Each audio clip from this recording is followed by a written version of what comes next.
Fala, equipe. Vamos lá para a correção dessa prova. Estou vestindo aqui a camisa da galera 2015.1, né? Faz parte aí do grupo. Vamos lá, pessoal. Provazinha aí mais ou menos, né? Uma tendênciazinha mais para fácil, média, com algumas questões difíceis, certo? Mas assim, no geral, minimamente é para acertar 10, 11, 12 questões, certo? Outras duas, três questões mais complexas, questão de regras ali, é normal a pessoa errar, certo? Mas assim, abaixo de 9 para baixo já é um aspecto aí que você precisa melhorar para poder estar tá dentro dessa galera que está concorrendo às vagas aí. Vamos lá. Questão fácil, por exemplo, essa primeira, né? A questão 36. Discutindo aí as dimensões de conteúdo, conceitual, procedimental e atitudinal. E aí, uma questão que só pelos verbos iniciais você consegue fechar a questão, certo? Vamos lá, de forma rápida. Número um, conceitual. Quando eu coloco aqui conhecer, né, no item 2 eu sei que já tem o item um aqui no conceitual. Quando eu coloco vivenciar nesse primeiro parênteses, e vivenciar é prática, né, é procedimental, eu tenho dois no início. Então, começando com dois, na sequência já tem um aqui do conhecer, que é conceitual. Qual é a questão correta? Letra B. Não tem mais o que fazer, não, certo? Você já tem a certeza. Aí, na hora da prova, você vai lá e confirma com as outras questões, com os outros itens. Né? Por exemplo, 3, predispor, participar de atividades em grupos, cooperando, interagindo. Isso é totalmente atitudinal. Então, só confirmando aqui, né? Novamente, você vê aqui o 4, valorizar o patrimônio de jogos e brincadeiras, que também é uma questão atitudinal. E, mais uma vez, conhecer, né, os modos corretos de execução e tal. Conhecer é conceitual, certo? Então, um aqui no final também, só para fechar a letra B. Questão 37. Para você marcar aí todas essas questões, né, de verdadeiro ou falso, uma questão assim, um pouquinho mais complexa, que você precisa fazer uma leitura bem com calma, para não se perder aqui nesses pontos, né? Vamos lá. O primeiro item diz assim: ó, a proposta de educação física apenas a partir da primeira década de vida decorreu, principalmente, do entendimento de que as habilidades motoras fundamentais, desenvolvidas antes dos 10 anos de idade, eram adquiridas naturalmente, não necessitando, portanto, de prática estruturada e instrução propiciada por uma situação de aprendizagem formal. Entenda o seguinte aqui nessa questão, certo? Quando você pensa assim que antes dos 10 anos deve ter uma prática estruturada e tal, né? As aulas de educação física devem ser dessa forma. Você está pensando de forma correta, certo?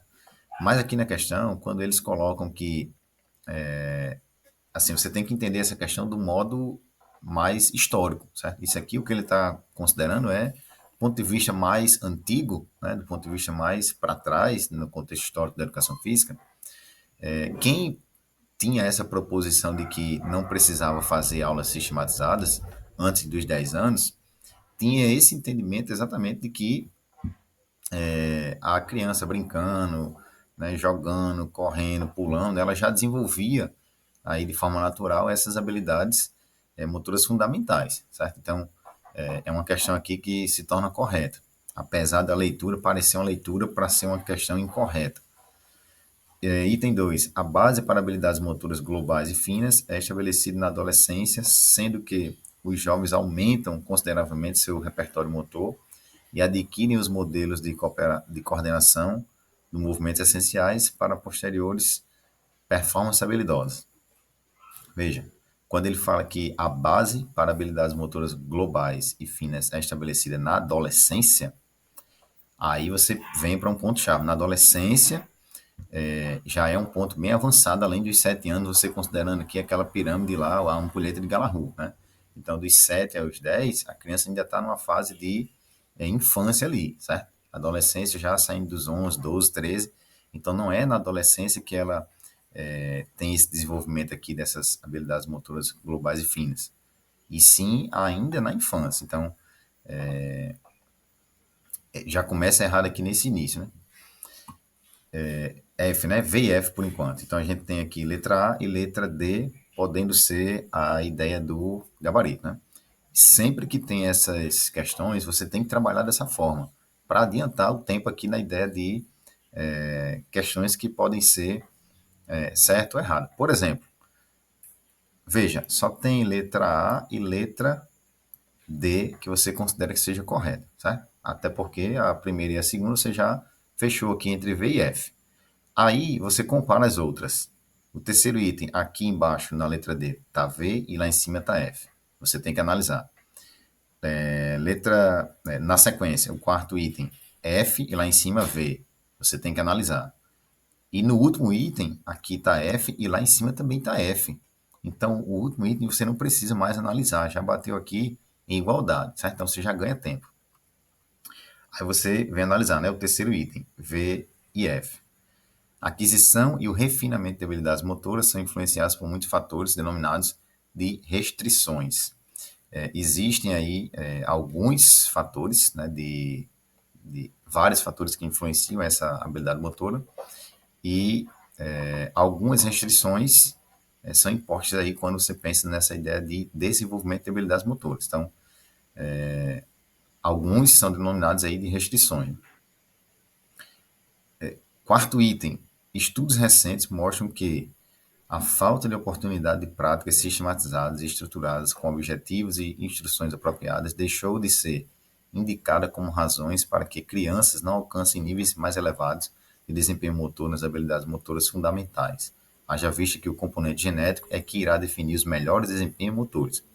Na verdade, não é isso, né? A criança tem uma carga genética que é importante, que influencia, mas não é o componente genético que vai determinar aí essa ideia dos desempenhos motores. Então, o quarto item sendo falso, a gente acaba fechando a questão aqui, né, com a letra D. Questão 38. Essa questão 38 ela é importante. Você precisa analisar aqui uma questão mais ampla em relação a essa ideia de avaliação, certo? Por exemplo, a gente tem aí na letra A somativa, na letra B diagnóstica, humanista reformista, que é um outro item de avaliação, mas que é um item citado por um outro autor, né, da área da didática, da área da educação especificamente. Mas essas duas, somativa e diagnóstica, são citadas pelos trabalhos de educação física mesmo, né, quando se trata de avaliação. Esse outro item é um item mais recente, né, baseado nos objetivos de ensino, na letra D. E aí você precisa fazer análise do que o texto está dizendo para chegar numa alternativa aqui correta. Vamos ver, ó. Nesse tipo de avaliação em educação física, o domínio motor não é o único critério a se levar em consideração pelo professor. O aluno é analisado em sua totalidade, ou seja, nos aspectos cognitivos, afetivos e psicomotores. Nesta abordagem, a conduta do professor ao avaliar é a comparativa. Aqui já tem um ponto importantíssimo. Essa avaliação comparativa, ele já parte de uma avaliação diagnóstica do que ele tem, ele vai traçar objetivos e metas para alcançar ao final de um ciclo, e aí no final desse ciclo ele vai verificar se ele atingiu esses objetivos, certo? Contudo, deve-se comparar a evolução do aluno com o seu diagnóstico inicial e não com tabelas e padrões pré-estabelecidos. É exatamente essa lógica. Trata-se de uma avaliação baseada aí nessa ideia dos objetivos de ensino. E isso é uma proposição do que se tem, por exemplo, na BNCC, quando você vai elencar lá habilidades a serem trabalhadas, quando você vai elencar competências a serem desenvolvidas, e aí você precisa ter especificados quais são os seus objetivos de ensino, e ao final você vai exatamente avaliar se isso foi atingido ou não. Então, não pode ser somativa essa questão aqui, porque exatamente essa lógica da somativa, ela se preocupa apenas com a nota, com valores ao final de um período. E não é isso que destaca aqui. A diagnóstica é aquela avaliação feita no início, aqui também não destaca especificamente isso, mas cita que já foi feito um diagnóstico, entende? Então não precisa você pensar que seria diagnóstico aqui, porque já foi feita essa parte, certo? Humanista reformista que não caberia também, é uma lógica até que pode ser considerada nessa ideia de considerar todos os aspectos cognitivos, afetivos, psicomotores, mas aí essa alternativa aqui é algo mais específico da educação, considerando essa prova de educação física, eu não marcaria isso aqui. Aí vem a questão 39, que é uma questão fácil, que não poderia ter perdido essa questão. Algumas pessoas que possivelmente têm errado têm essa ideia de que realmente deu aquele vacilo na prova, foi isso aqui, né? Se a pessoa errou essa questão. Porque é o seguinte, toda vez que a gente já debateu sobre as abordagens de ensino da educação física, a gente sempre destacou palavras-chave, termos-chave que você tem que estar atento para não perder esse tipo de questão. Então, por exemplo, essa 39, quando você diz aqui, essa abordagem propõe que as habilidades motoras elas sejam desenvolvidas no contexto de jogo e brincadeira. Vamos lá, jogo e brincadeira, você já sabe que está relacionado com a ideia da abordagem construtivista, certo? Aí você segue, considerando o estágio de desenvolvimento da criança. Que estágio é esse? Quando você já vai partindo para a noção de que é construtivista, você tem a ideia de que o desenvolvimento da criança está ligado com a ideia do que se tem lá nos estágios de desenvolvimento de Piaget, certo? Que é essa conexão que essa abordagem faz. O João Batista Freire utiliza essas ideias do Piaget, né? Inclusive essa ideia aí do desenvolvimento, os estágios de desenvolvimento. Sensório motor, operatório formal, né? As operações concretas. Então, esses estágios aí, que tem aquelas idades também, né? Na lógica, 0 a 2, 2 a 7, 7 a 11, 11 a 14, são os estágios aqui específicos dessa abordagem, né, que está ligado com Piaget e com o João Batista Freire. Então, só nesse contexto aqui você já matou o que é construtivista, letra B. Mas aí, para você continuar, né, e tentar chegar ao final. Possibilita, apesar de não haver referência direta à participação de todos os alunos, pois, nesta abordagem, as atividades podem ser planejadas e executadas dentro do padrão de desenvolvimento dos alunos. É só um complemento aqui no final, né? Essa lógica aí é só para fechar esse entendimento geral aqui. Então, fechou aqui no início, jogo, brincadeiras, estágio de desenvolvimento da criança, Piaget, João Batista Freire, construtivista. 40. As atividades que contemplam o exercício de esquema corporal, trabalho com diferentes ritmos, relaxamento, brincadeiras, jogos de construção, configuram sugestões para amenizar e ou evitar os problemas de aprendizagem identificados como dificuldades. Essa 40 aqui, pessoal, sendo bem sincero, eu teria que chutar aqui porque para mim não tem uma lógica aqui de sentido especificamente falando da educação física para pensar em outras áreas aqui que a criança pode ter dificuldade de cálculo, de compreensão, de leitura, de concentração. Então, muita coisa disso aqui, do ritmo, relaxamento, as brincadeiras, os jogos de construção, vai estar influenciando em várias coisas aqui, certo? Talvez um recurso bem elaborado possa ser que essa questão seja anulada, porque você pode considerar que vários itens aqui vai estar influenciando no desenvolvimento da criança do ponto de vista da compreensão, da leitura, da concentração, da própria escrita. Então, uma questão aí que pode ser pensada nessa lógica aí de um recurso, né? Mas, assim, a banca deu o gabarito aqui como sendo letra C, né? De concentração, relacionadas à interpretação da fala dos outros e da noção de tempo e de espaço. Questão 41, uma questão de PCNs, né? Que a gente debateu também no grupo, várias dicas lá relacionadas a isso. Quem estava estudando conseguiu, né, pegar os pontos-chave específicos de cada um dos princípios, né?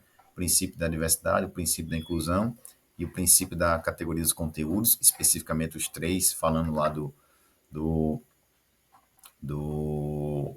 PCN1, né? E aí depois PCN2 tem essa ainda ideia aqui do princípio de alteridade, equanimidade, que aí também tem uma relação com a abordagem sistêmica, esses dois, certo? Mas, assim, para você saber que isso é PCN, você já vai aqui direto para essa questão com possivelmente diversidade ou inclusão, letra A ou letra D. Aí você vai fazer a leitura, né? Fazendo a leitura, considerando essa lógica de envolver, né, essas diversas dimensões de conteúdo aqui, cognitiva, afetiva, ética, estética, envolver todos os alunos, né, nessa ideia de deficiência, dificuldades, trabalhar de forma diversificada com os conteúdos da cultura corporal do movimento. Isso vem para essa lógica aqui da letra C 41 aqui, diversidade, certo? Na inclusão, no texto do PCN, quando se fala de inclusão, ele trata de você poder possibilitar às crianças, às pessoas com deficiência, a participação em todos os conteúdos, né? Na ideia dos conteúdos da cultura corporal do movimento. Questão 42 e 43 são questões de regras, né? Assim, algumas coisas específicas de alguns esportes. Então, a parte de fundamentos, né, também. E aí é algo específico que você deve estar estudando ali, deve conhecer. Quem é de uma área mais específica de um esporte ou outro, consegue associar isso aqui de forma mais tranquila, né? No basquete, essa ideia de quicar a bola e tal, né? Tentar fazer avançar aí para enganar o adversário e tal. Tem essa lógica aí de que isso é o drible, né? Mas, por exemplo, nessa 43, essa ideia de você realizar 3 passos à frente em direção a essa meta adversária com a posse da bola, eu que não tenho tanto conhecimento aí do handebol, por exemplo, marcaria aqui essa ideia de arremesso, né, quando você dá aqueles 3 passos para arremessar, ou talvez essa ideia de progressão, não marcaria essa letra C, que foi o gabarito aí da questão, né? Nessa prova branca aí, o ritmo trifásico. Trifásico que eu conheço é o medidor aqui, né? Medidor trifásico. 44. Essa questão aqui também, pessoal, é uma questão mais complexa, certo? Porque tem muitas datas, tem muitos, alguns termos específicos aqui relacionados à ideia da inclusão, lá com a Declaração de Salamanca. Então, assim, essa questão, para mim, é uma questão complexa, porque você tem que estar atento aí a datas, a alguns documentos específicos. Então, errou essa questão, fique tranquilo, porque a maioria vai errar, sabe? Tem gente que acertou? Tem. Pode ter acertado no chute, pode ter acertado porque a pessoa estava estudando realmente e viu estudou essa ideia da, da inclusão, estudou, né, esses aspectos aí do que se pode pensar na lógica da educação física inclusiva e ter relacionado com esses conteúdos aqui. Uma questão aqui é o seguinte: esse último item, que é o mais tranquilo, ele diz, ó, enquanto a ação pedagógica estiver centrada no ensino do movimento e o desenvolvimento de sua técnica, respaldado por conceitos de melhor e pior, certo e errado, ganhar e perder, isso sempre vai estar atrelado a essa lógica de exclusão. Isso aqui não tem o que discutir, certo? Então você sabe que isso é verdadeiro. Qual é a ideia aqui? É que você já elimina a letra A, porque no último item precisa estar verdadeiro. Então você tem aqui 3 alternativas para marcar, né? Aumenta a sua chance de, no chute, acertar. Né? Então você vem aqui para 33% de chance de acertar essa questão, né, no chute. Questão 45, aqui é uma questão mais suave, uma questão mais fácil, porque trata das abordagens, trata especificamente de trechos de palavras-chave que você identifica e acabou a questão, certo? Por exemplo, eu respondendo essa questão e várias outras pessoas do grupo que já participaram do cursinho, participaram dos aulões, certamente pensaram aqui nessa lógica de encerrar essa questão já nessa segunda linha, certo? Por exemplo, abordagem pedagógica para o ensino da educação física que propõe como eixo principal integrar o aluno nas práticas corporais, ressaltando o princípio da não exclusão e diversidade dos conteúdos. Quando você fala princípio de não exclusão, diversidade de conteúdos, está falando da abordagem sistêmica, Mauro Betti, então não tem mais o que discutir. Olhou aqui, tem essa abordagem, letra A, já era, né? Ah, vou fazer a leitura para entender o contexto geral, pronto, beleza. Mas, assim, já matou a questão aqui na segunda linha. Segundo o qual nenhuma atividade poderá excluir qualquer aluno das aulas de educação física, como uma tentativa de reverter a seleção entre aptos e inaptos para as práticas corporais. O princípio da diversidade, apontado nessa abordagem, propõe que a educação física na escola ofereça atividades diferenciadas e não trabalhe apenas com um tipo de conteúdo, que é a lógica aqui dessa abordagem especificamente, né? Objetivando proporcionar vivência nas atividades esportivas, atividades rítmicas e expressivas vinculadas à dança, atividade da ginástica. Então, aqui é aquela lógica, palavras-chave, termos-chave específicos de cada uma das abordagens. 46, aqui da mesma forma, só que não é especificamente abordagem, sim as tendências, né, mais antigas lá. E aí, também da mesma forma, você vai buscar aí os pontos-chave no texto, né? Então, por exemplo, adaptar o homem à sociedade. Você quer pegar um padrão de pessoa para levar para uma sociedade. Alienando aí, né, a alienação dessa condição do sujeito histórico, capaz de interferir na transformação da mesma. Nessa primeira linha, você já tem uma noção aí de que é algo ligado para aquelas tendências, né, mais específicas do militarismo, do higienismo. E o que é que eles pregavam? A ideia de reprodução, apenas de ideias de comandos, do aluno que só deveria obedecer, deveria fazer as coisas. Então, aqui você já consegue resolver essa questão como uma tendência aí, um modelo pedagógico de forma reprodutivista, certo? Aí você pega essas questões aqui, ó, obediência, respeito à norma, hierarquia, acabou a questão, né? Não tem mais o que fazer. 47. O profissional de educação física, em sua prática de intervenção cotidiana, deverá sempre considerar que planejar suas ações é preciso. Então, essa questão vai falar de planejamento. E aí você analisa, né, cada um dos itens aqui e você percebe que quando você planeja, você aumenta a segurança das práticas. Essa aqui é uma questão mais tranquila também, né? Previne esse risco do improviso, então você já tem algo para fazer. Lógico que durante as aulas, mesmo sendo planejadas, pode ser que você precise improvisar alguma coisa, mas não vai ser durante a aula toda só improvisando. Então, item 1 item 2 já está certo, né? Você precisa já tirar aqui essa letra B. Item 3, oportuniza privilegiar as atividades que o profissional domina. A lógica não é essa. Eu vou planejar aqui só o que eu sei, só o que eu domino, eu só sei futsal, só vou dar aula de futsal. Não é assim. Então, o planejamento não serve para isso. Você precisa tirar o item 3. Então, você tira a letra B, tira a letra D. 4. Evita que o trabalho se torne rotineiro e repetitivo. Precisa ter o item 4. Então, se precisa ter o item 4, tem que ter 1, 2 e 4. Matou aqui a questão, letra C, né? Foca os recursos na direção da conquista dos objetivos. A avaliação também, o planejamento também promove isso, né? 47, letra C. 48, de acordo com o estudo na área de desenvolvimento motor, denomina-se a capacidade do sujeito de discriminar com exatidão as partes corporais.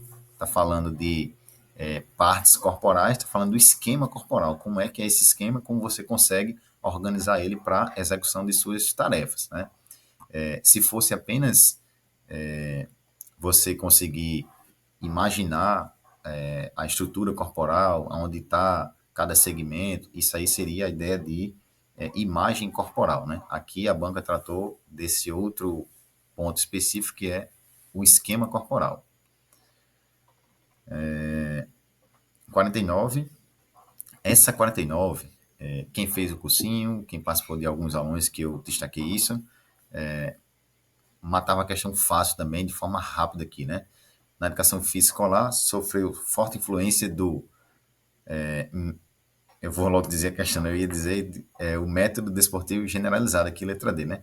Que buscou atenuar o caráter formal da ginástica, incluindo conteúdo esportivo, é uma ideia do conteúdo esportivo, o método desportivo generalizado, com ênfase no aspecto lúdico. Pronto, aqui você fecha essa questão para o método desportivo generalizado. Por quê? Porque o método francês não estava com essa ideia do aspecto lúdico, o movimento renovador. É o que, me? Agora você está no modo intérprete. Para usar, Aí, basta falar em qualquer uma dessas duas línguas. Telefone aqui querendo que eu fale em francês, só porque eu falei o método francês aqui. Vamos lá. Movimento renovador já é essa lógica mais avançada da educação física, com as tendências, as abordagens críticas, no caso. Para essa finalidade, o jogo foi percebido como meio privilegiado. Aqui é outro ponto específico do método esportivo generalizado, trabalhando com o jogo. Através de prática do referido conteúdo, o aluno descobre suas aptidões e gostos, adquire conhecimento de si próprio, trabalha de forma cooperativa e coletivamente e prepara, assim, para a vida. Então, alguns pontos-chave específicos para quem, né, estudou e já conhece o método esportivo generalizado, acertava essa questão também de forma tranquila.